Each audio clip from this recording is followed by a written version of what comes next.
हाय बच्चों, मैं सीमा सैलजानन आप सभी लर्नर्स का मेरे चैनल साई बेसिक्स जियोलॉजी पर वेलकम करती हूँ। तो बच्चों, इस वीडियो में मैं रिव्यू ऑफ लिटरेचर के बारे में बात करने वाली हूँ और ऑलरेडी मैंने शॉर्ट्स के फॉर्म में थोड़ा सा इंट्रोडक्शन आपको बताया भी है और यहाँ हम डिटेल के एक्सप्लेनेशन देखेंगे। ठीक है, तो रिव्यू ऑफ लिटरेचर से आप क्या समझते हैं? तो जैसा कि मैं पहले भी बोलती हूँ, रिव्यू नाम में ही काम छिपा होता है। री मीन्स दोबारा से, व्यू मीन्स निरीक्षण करना, मीन्स किसी चीज का दोबारा से पुनर्निरीक्षण करना, समीक्षा करना क्या कहलाता है? रिव्यू कराना कहलाता है। किस चीज का निरीक्षण करना? तो लिटरेचर का। वो लिटरेचर किस चीज से रिलेटेड होगा? तो वो लिटरेचर जिस टॉपिक पे आप रिसर्च करना चाहते हैं उससे रिलेटेड होता है। ठीक है, तो review of literature, literature review भी बोला जा सकता है, is a comprehensive survey of scholarly sources. Scholar जो पीएचडी करता है उस स्टूडेंट को बोला जाता है। On a specific topic that provides an overview of current knowledge. Means ये एक कॉम्प्रिहेंसिव सर्वे होता है लिटरेचर रिव्यू, किसके थ्रू? स्कॉलरली के थ्रू, जो एक स्पेसिफिक टॉपिक पर रिसर्च करना चाहता है जो, और ये लिटरेचर रिव्यू जो है वो प्रोवाइड करता है एक ओवरव्यू ऑफ करंट नॉलेज। उस चीज़ के बारे में जिस टॉपिक पे वो रिसर्च करना चाहता है उस टॉपिक के बारे में क्या लिटरेचर अवेलेबल है उसी का पुनर्निरीक्षण करना या समीक्षा करना क्या कहलाता है? Literature review. ठीक है, it goes beyond simply summarising sources. ये सिर्फ एक समरी नहीं होता है, it goes beyond means summary से भी आगे होता है। It goes beyond simply summarising sources, instead analysing, synthesising and critically evaluating existing research to provide a clear picture of the state of knowledge in a particular field। इसका मतलब क्या हुआ कि ये जो रिसर्च रिव्यू है वो एक सिंपल समरी से भी आगे बढ़ के होता है, क्योंकि ये एनालाइज करता है, सिंथेसाइज करता है और क्रिटिकली इवेल्युएट करता है। किस चीज़ को? एग्जिस्टिंग रिसर्च को। मीन्स अभी अवेलेबल इस यूनिवर्स में उस टॉपिक से रिलेटेड क्या रिसर्च अवेलेबल है, ताकि आप एक क्लियर पिक्चर उसका प्रोवाइड कर सकें। Existing research to provide a clear picture of the state of knowledge in a particular field. आप जिस फील्ड में रिसर्च करना चाहते हैं उसका एक क्लियर पिक्चर आपके माइंड में क्लियर हो। ठीक है, a literature review is a description and analysis of literature relevant to a particular field और टॉपिक। और ये जो फाइनली ये लिटरेचर रिव्यू क्या होता है? ये एक डिस्क्रिप्शन होता है, मीन्स डिटेल एनालिसिस होता है। किसका? तो लिटरेचर का। और वो लिटरेचर किस चीज़ से रेलिवेंट हो, किस चीज़ से रेलिवेंट में समानता, किस चीज़ से समानता रखता है? तो एक पर्टिकुलर फील्ड और टॉपिक पर जिस पर आप रिसर्च करना चाहते हैं। ठीक है, अब क्लियर हो गया होगा।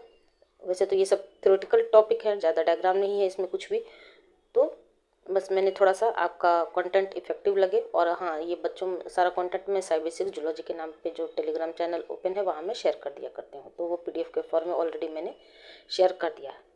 ठीक है, ये कुछ 7 स्टेप्स होते हैं लिटरेचर रिव्यू के, बेसिक स्टेप्स। ठीक है, सबसे पहला स्टेप क्या होता है? Identify your question. सबसे पहले तो आप किस टॉपिक पर रिसर्च करना चाहते हैं वो क्वेश्चन एराइज होना चाहिए आपके माइंड में। देन रिव्यू डिसिप्लिन स्टाइल्स, उसके बाद उस रिव्यू का डिसिप्लिन स्टाइल मेंटेन करना होता है। देन क्या होता है? Search the literature. अब उस टॉपिक से रिलेटेड आप लिटरेचर को सर्च करिए लाइब्रेरी में बैठ के, ऑनलाइन सोर्सेज से। देन मैनेज योर रेफरेंसेस, और उस लिटरेचर से रिलेटेड जो रेफरेंसेस आपने इकट्ठा किया है उसको मैनेज करिए। Then critically analyse and evaluate, उसके बाद फिर अच्छे से उसको एनालाइज करिए, इवेल्युएट करिए। देन सिंथेसाइज करिए रिजल्ट की, आप उस लिटरेचर रिव्यू से आप क्या समझ रहे हैं, और तब जाके राइट द रिव्यू, तब जाके खुद का एक लिटरेचर रिव्यू लिखिए। ठीक है, तो ये क्या होता है? 7 steps to producing a literature review. सबसे पहला identify your question, then review discipline styles, then तीसरा सर्च द लिटरेचर, उसके बाद चौथा manage your references, then critically analyse and evaluate, then synthesise and then write the review. बहुत ही simple है, 2-3 बार आप ध्यान से सुनिएगा, अपने कॉपी में राइट डाउन करिएगा तो ये 7 स्टेप अच्छे से याद हो जाएगा। बाकी मैं समझा दी है, मैंने आपको अपने एंड से समझा दिया है। अब ये टाइप्स ऑफ रिसर्च रिव्यू कितने तरह के हो सकते हैं? तो मेनली 3 तरह के देखे गए हैं। कौन कौन से? सबसे पहला क्या है आपका? Narrative review.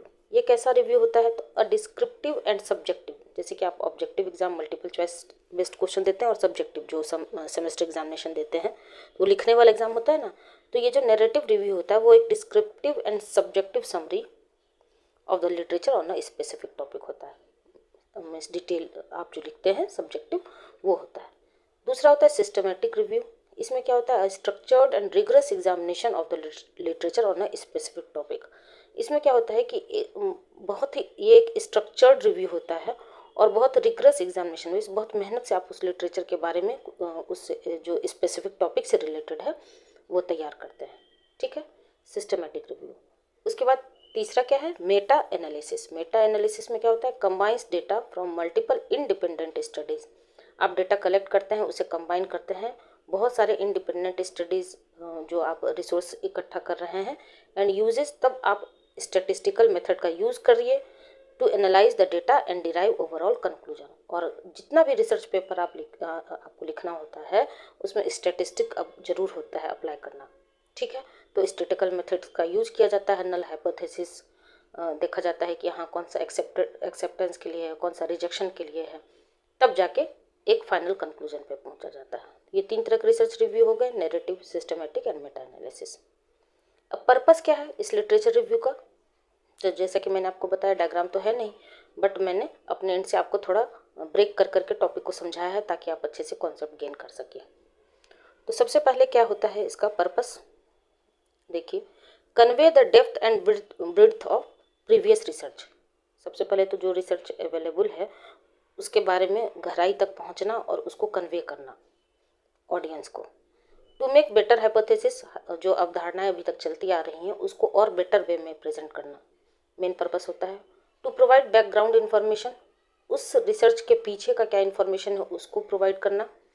Allows reader to be updated with the state of research, readers को अपडेट कराना कि हाँ ठीक करना कि जो लिटरेचर रिव्यू का मेन पर्पस क्या होता है कि जो रीडर्स होते हैं वो अपडेटेड इन्फॉर्मेशन के साथ अपना लिटरेचर तैयार करें। तो allows readers to be updated with the state of research, supports the significance of research, research की अहमियत को समझे।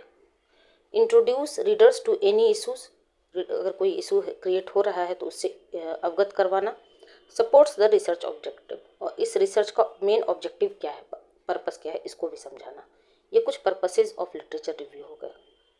कोर कंपोनेंट क्या होते हैं, तो literature review typically involves basic steps, कौन कौन सा, problem formulation, literature search, data evaluation and analysis and interpretation. ये मेन 4 कंपोनेंट है किसका, लिटरेचर रिव्यू का। जैसा कि मैं आपको बताती हूँ बच्चों, थियोरेटिकल टॉपिक है लेकिन फिर भी चूंकि आप साइंस के स्टूडेंट हैं तो आप स्मार्ट वे में अपने आंसर को एक्सप्लेन करना है। तो मेरी कोशिश रहती है कितना सिंपलेस्ट वे में आपको एक्सप्लेन किया जा सके ताकि आप कॉन्सेप्ट भी गेन करिए और आपको समझ में भी आए।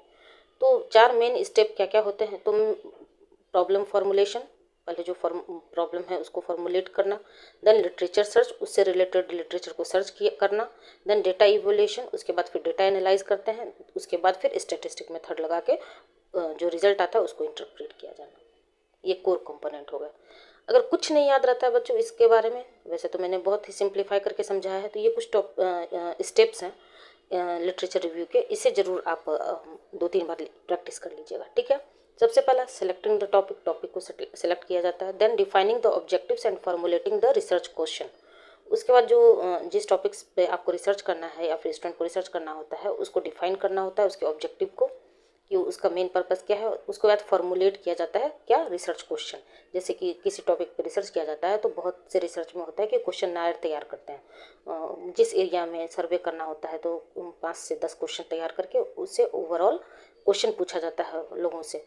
उसके बाद फिर जो रिजल्ट सामने आता है उसको फिर आप एंड तक पहुंचाते हैं प्रोजेक्ट वर्क में। तो defining the objectives and formulating the research question, then developing validating review protocol को मेंटेन करना होता है, देन सर्च द लिटरेचर, उससे रिलेटेड लिटरेचर को सर्च किया जाता है, देन सेलेक्टिंग द लिटरेचर, उसके बाद सिलेक्ट किया जाता है कि उसमें से कौन सा लिटरेचर हमारे काम का है। ये सब किसके अंतर्गत आता है, फर्स्ट स्टेप प्लानिंग के थ्रू। उसके बाद फिर क्या होता है, उसके बाद फिर एनालिसिस करते हैं स्टैटिस्टिक मेथड लगा के, देन सिंथेसाइज करते हैं, देन कंक्लूजन तक पहुंचते हैं और फिर जो रिजल्ट आता है उसको रिपोर्ट करते हैं। ठीक है, दूसरा स्टेप कंडक्टिंग और तीसरा रिपोर्टिंग।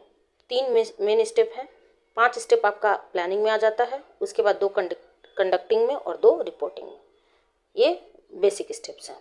कोर कंपोनेंट्स क्या क्या हैं ये मैंने आपको बता दिया, मेन पर्पस क्या होता है ये भी बताया, टाइप्स कितने तरह के होते हैं ये भी बताया, और जो 7 बेसिक स्टेप्स होते हैं वो भी मैंने आपको बताया। और अपने तरीके से आपको समझाने की कोशिश की। मेरी तो कोशिश यही है कि आपको बहुत ही सिंपलेस्ट वे में एक्सप्लेन किया जाए। और बच्चों, ये वीडियोस, ये कंटेंट कहीं से भी आपके लिए हेल्पफुल होता हो तो लाइक, शेयर एंड सब्सक्राइब जरूर करिए। और कुछ भी फीडबैक देना हो तो कमेंट सेक्शन में जरूर बताइएगा। ठीक है, मिलते हैं नेक्स्ट वीडियो में, तब तक के लिए थैंक यू।